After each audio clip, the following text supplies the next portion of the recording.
Hello, welcome back to ಯುವಾಲ್. ಇವತ್ತು ನಾವು ಗಾಳಿಯಿಂದ ನೀರನ್ನು ಹೆಂಗೆ ತೆಗೆಯೋದು ಅಂತ ಒಂದು ಎಕ್ಸ್ಪೆರಿಮೆಂಟ್ ಮಾಡಿ ನೋಡೋಣ. ಬನ್ನಿ ಹಾಗಾದರೆ.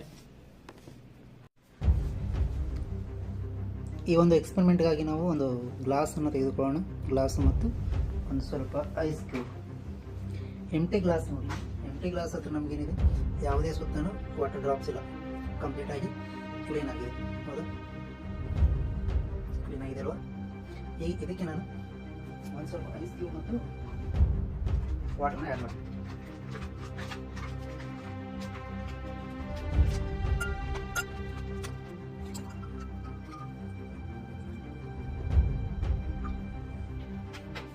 ಈ ಒಂದು ಎಕ್ಸ್ಪೆರಿಮೆಂಟ್ಗಾಗಿ ನಾವು ಒಂದು ಸ್ವಲ್ಪ ಹೊತ್ತು ಸಮಯಾವಕಾಶವನ್ನು ಕೊಡಬೇಕಾಗ್ತದೆ. ಸ್ವಲ್ಪ ಹೊತ್ತು ಬಿಟ್ಟು ಮತ್ತೆ A few moments later. ಇಲ್ಲಿ ನೀವು ಆ ಗ್ಲಾಸ್ ಸರ್ಫೇಸ್ ಮೇಲೆ